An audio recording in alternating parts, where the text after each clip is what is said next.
I wanted to start this press conference just talking about an article that was written about our assistant coaches the other day. And I want to say this: when you talk about contracts, the situation is fluid. And, I know the men that are in this building. I know where their heart's at. And I also know the circumstances around decision making and where they're looking for as where they're going in the future. So all I can say is this is the final chapter has not been written on that. And they will continue to look and see and meet with our administration to see whatever they can do to help supplement the university. While I can't answer all your questions regarding this, I'd like to focus on Auburn, and looking at these guys as a team. To me, it starts offensively with their quarterback, Bo Nix, guy I'm very familiar with. And in fact, his granddad and my dad used to coach together. So I've known his family for a very long period of time. I think he's playing really, really good football. They have two really good wide receivers, or three, that have lots of experience out there on the outside. They got a stable of running backs, play a couple of guys at tight end, and they're big across the front. Going against Coach Malzahn over the years, they play with a lot of really up-tempo, different looks, spread you all over the field. You really kind of got to keep your edges on the defense, try to eliminate explosive plays, make them drive the ball through you. Defensively, Kevin Steele is a guy that I've worked with many years ago, a good friend of mine. They play a lot of man-to-man, mix it up defensively, create negative plays, play fast, play hard, have been really opportunistic over the course of this year. And in special teams, I think it's probably one of the better special teams units that we have seen. Very aggressive on their punt block team, have blocked a couple of punts, have been explosive in the kickoff return game, got good specialists. So it'll be a tremendous challenge. Really this past week, our players were very disappointed about not getting a chance to play. But I thought we put 3 really good consecutive practices together. Really good for our quarterbacks. I thought Harrison Bailey had a really good week along with Maurer and JT. And it was good to get Jimmy Callaway, Jimmy Holiday, Malachi Weidman, to get those guys extra reps there and just let them start understanding how to run the routes against certain coverages, So if you're going to run a steep route, a 10 to 12 yard comeback, if it's cover 2, you obviously want to convert it. Just the details of having to do it. Just to me, being able to have a chance for T and Coach Chaney to really kind of put their hands on these guys and coach them up, I thought was really good from a throw game standpoint. It's a chance for us to get healthy. And I feel like that our football team going into this week is probably as healthy as it's been in a while. So with that, I'll take any questions. We'll start with Rick Russo, then go to David Pascal. Hey, Jeremy, just curious, from a managerial and coaching standpoint, how difficult has the last couple of weeks been, especially with last week being postponed? Well, when we came back, well, really to start, excuse me, when we went home, I think it was March the 12th was the date. It's been, everything changes daily, right? So there's lots of unknowns. Just really trying to adapt. And there's nothing that you can go back and draw from, so there's no history books on COVID. So it's all first times. I think it's been very important for our staff. We've really done a lot of quality control and documentation about how some of the things we did during March, April, May, June, just so we can go back and look at it, because we don't know, this might be the norm for next year too. So it's not like this is going to go away anytime soon. But so it has changed, but we've tried to adapt and provide the leadership for our players.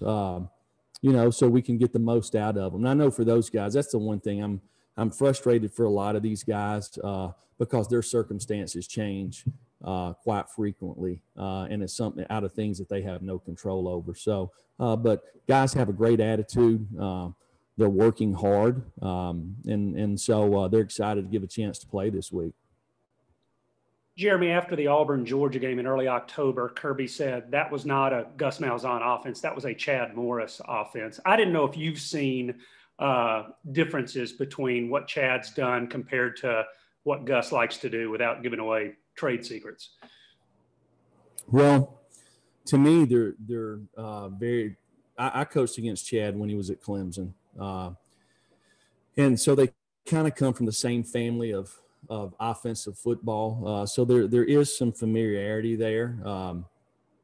I probably see some of the things that Kirby probably was talking about, maybe because we have lots of history, right? So I'm sitting there, Coach Ansley's showing tape yesterday to the players, and I'm sitting there looking, and I'm trying to figure out what year this video actually was, and it's like 2013, so but we have lots of history, and I will say this: there's you can see that Chad has his thumbprint on it, maybe more so than Gus, but there's still a lot of things and flavor that shows up that's it's still Gus Malzahn's offense.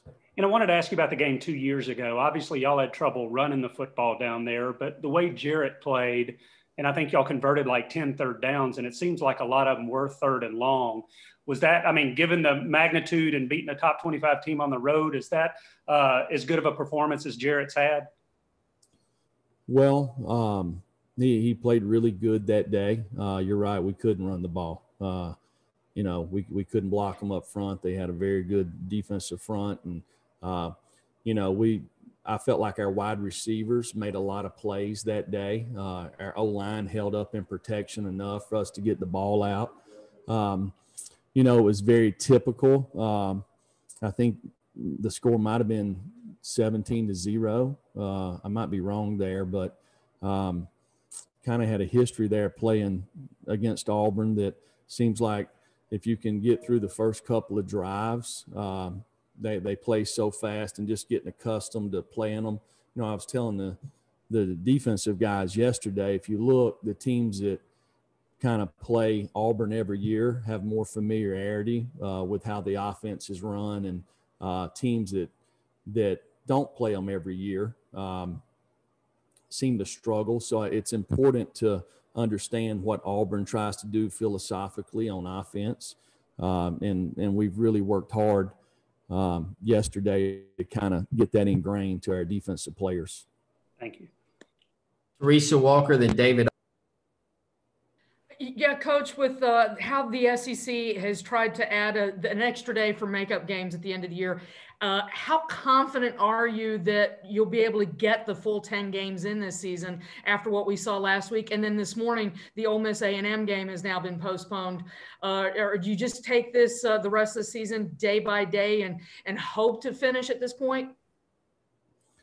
Well, obviously we can't predict the future. I believe we all knew when we started this, players, coaches, there was no guarantees. So, that's why I've been really proud of our football team, the way they go to work, the way they've stayed positive, and through the circumstances, right? So I think it says a lot about them as people and about their character. And I know they're excited about the opportunity this Saturday. So hopefully we'll get a chance to play. David. Jeremy, on the pay cuts, was that something your assistants had brought to you to discuss, or were those decisions kind of made independently on their own? Yeah, David, I wasn't going to really talk about it, but with this whole thing, the communication and during the middle of the season, I did not specifically sit down with any assistant coach. I knew that they were being approached about it. I didn't know the outcome until Blake wrote the article on Friday. So, and what Blake wrote was factual, right? So, but I do believe, like I said before, that the final story has not been written there yet. So it's a fluid situation, and with contracts, things change. So there'll be opportunities, to make adjustments as we as we move on. Thanks. Brent Hubbs and Mike Wilson.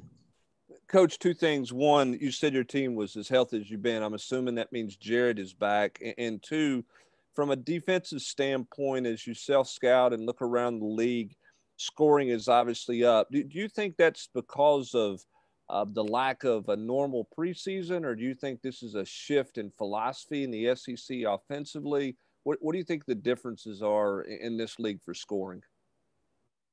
Probably a little bit of all what you said there, Brent. It's just, there's lots of really, really good players playing this game right now. There's quarterbacks that are prepared coming out of high school that can get people the ball out there in space. And, if you're committed to getting the ball out on the perimeter and you've got good players out there, lots of times you ain't got to block all the big guys up in front, right? So when you line up and run inside zone and you're going to run it 10 times, I mean, you're talking about 6 guys. It's got to block 6 guys exactly right with a back hitting it up in there. Whereas if you get the ball out in space and you got playmakers, guys can create explosive plays just like that. So it's something that I feel like you got to be able to do both. You have to be able to run the ball consistently in this league, but you got to create explosive plays. There's nothing like getting yards in chunks. And that's something that we've really been trying to focus on. You mentioned it, somebody did, about the last time we played Auburn. I don't know how many explosive plays we had that day. We couldn't run the football, but we could create explosive plays, and that was the difference in the game. So probably the two most important things when you talk about outcomes of games is, number 1, turnovers, and number 2, explosive plays, whether you create them or you give them up. On Jared, you feel like he's going to be good to go for Saturday, or is that still day-to-day? Well, he practiced yesterday, but all the other guys took a lot of reps over the last 3 practices. So, we'll see how the rest of the week goes here. But I was really excited about how these other guys continued to work. And I thought Jared had a good day yesterday. So to me, it seems to be a little more confidence offensively, especially with our younger guys, just having a better idea to how to execute at a higher level. Mike? Yeah, Jeremy, what is Sean Schamberger's status with your team right now? Sean he is working on academics. This has been a very unusual, really, circumstance with this whole deal. You try to do school from home, not being in person. Again, when you talk about tutors and things like that. So one of the things that he's focusing on, he's going to focus on academics the rest of the semester. So you don't expect him back with your team then this season? No. All right, we'll go to Austin Price and Blake Topmeyer. Coach, with the NCAA pushing the dead period for recruiting into the spring, how does that affect each staff, not just you guys, but around the league? And what kind of pressure does that put on for evaluations, and then what kind of detriment do you think that is to not just the 21 class, but now creeping into the 22 class? Well, for us as coaches, if whatever tape that you get, you just have to evaluate it. Obviously, there wasn't any spring evals when you watch people in person. There wasn't any summer camps. Unfortunately, there's not a lot of football going on throughout the country. It's not consistent everywhere. So the opportunities for guys to improve their game is not there for everybody. The ones that I worry about are really the student athletes that are being recruited. The fact that they can't go on campuses, which I understand why they can't, but I can't imagine making a decision of where I'm going to go to school and I've never been to a campus. It's very unfortunate for them. I don't have the answer for it. I wished I did. But we as a staff have really worked hard to build relationships and do the best that we can to take Knoxville and the University of Tennessee to wherever that may be, by Zooming, online, videos, whatever means necessary. Jeremy, you opted to forego a raise this season. It's my understanding you were not asked to take a pay cut. With so many members of the athletic department taking a pay cut, including some within your program, was foregoing a raise enough, or should you have contributed a voluntary pay cut? Well, we're in the process of we're appealing the NCAA, because everybody that's under the football program, I don't know exactly how many numbers that had to take pay cuts. Me and Casey, we chose to supplement their salaries, but unfortunately, we have to go through the NCAA because there's a loophole there that we have to get an appeal for us to be able to give them a one-time gift, so we don't break any NCAA rules. With your assistant coaches, with so many in the athletic department taking a pay cut this year, either voluntarily or not by their choice, do you think their decision reflects on their leadership, their decision up to this point to not take a pay cut, and if so, how? Well, first of all, I'm really, with every conversation, each individual had a conversation with their administration to go through this. I was not privy of any of that because it's personal. But talking to the guys on our staff, I'm not exactly sure that that the outcome is exactly what they expected. I think that there's things that they wanted to do moving forward. We got guys that's got contracts coming up. We got guys that wanted to do things at the end of the year. So just for me, for an example, I do my tithe in the last Sunday of the year every year. So I write a check to the church, and so there's all kind of circumstances around each individual person, and I'm not really privy to every situation. All right, Gustavo, then Matthew Ray. Coach, how challenging is to not play in Neyland Stadium in the month of November, something that have happened since 1891, having 3 consecutive road games? Is that challenging for you guys? I know what the COVID situation played out, but is that challenge for you guys? Gustavo, you come out of the gate so fast, I lost you there to start with. You said something about 1891. This year is the first time since 1891 Tennessee is not going to have a game in Neyland Stadium in the month of November. Is that challenging for you guys, especially having 3 consecutive road games? Well, I really didn't even know that. So that's since 1891. Yeah, I mean, obviously going on the road in this league is a challenge. I don't think it's as challenging as it is when the stadiums are full. But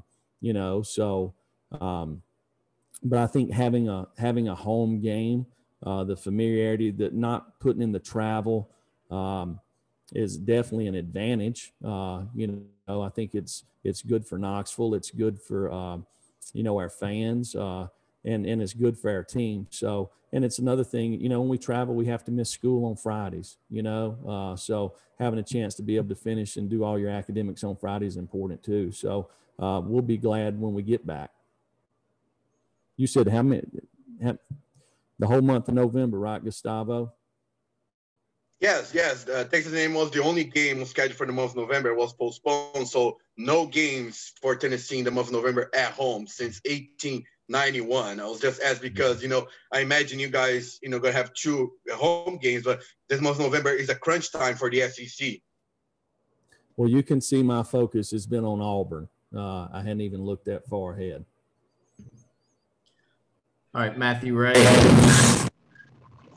Jeremy, last week you talked to us about, needing to be able to drive the ball down the field more and create explosive plays. What did you see from your offense in terms of a growth in that aspect this week? And then you mentioned Harrison Bailey had a solid week of practice. Where did you see him grow the most this week? Well, just command. It's when when you are comfortable doing something, running an offense, whatever it is, right? You have confidence, right? And your peers can see it. You can't fake confidence. It's either natural or it's not. And that's not to take anything away from him, but the more you do something, the more comfortable you get at it, and the better you feel, and the more confident you are. And you can see that when it just the simplicity of communicating the calls, right, all the way across the board. So you're talking about a young guy that sitting here, he got to tell Trey Smith which guy he's supposed to block on this run play right here. The Mike's 42 or whatever. We're working to 42. Just some of that. So nothing different than any that you see out of any freshman, right? It's no different than Tamarian McDonald making all the calls in the secondary. Or last year Henry Toa. When Daniel Batuli was out, having to be kind of the quarterback of the defense. It's something that the more you do it, the more you gain confidence in, and everybody sees it. Last question, Steve Moe. Coach, to Auburn's offense, I'm wondering what you've seen out of their wide receiver core. I know they like to use JJ as well out of the backfield, but specifically Seth Williams. What have you seen out of his development, Coach? Well, Seth's from Tuscaloosa there, and I was very familiar with him coming out of high school. He's a really, really good athlete, good basketball player. He's a guy that's really never covered. When I say that, you can have him covered, but you can tell that Bo has a lot of confidence in him. He throws the ball to him, and he goes and gets it. He can high point the ball. He creates yards after the catch. He's a tough out on one-on-one coverage, right? And then you throw in the mixture of the other guys they got. The Schwartz kid is the fastest guy in the country. I remember in high school going down and watching him run on the track. Just one day I'm watching him and another young man, just practice track during recruiting, and I'm just seeing him run by. I mean, this guy can fly. And he's really developed into a really good football player. So they've got some really nice weapons and at wide receiver and at running back, and they do a nice job finding a way to get these guys the ball. Defensively, Auburn's coming off their best performance against LSU. What kind of development have you seen from Auburn defensively, Coach? Well, just, really because my relationship with Coach Steele, no different than a lot of teams across the country. Circumstances change every week. Obviously they've had some guys in, some guys out. Looked like that that week they had more guys in, probably more that were healthier. And then you just talk about if you got a young group of guys, just the consistency, in the circumstances that we're all well aware of. I think it's probably affected a lot of teams. And I know just talking to Kevin, he's talked about that just between me and him. So they played really well, I thought, against LSU. And I expect them to play really well against us. Thank you very much. We'll have players available tomorrow.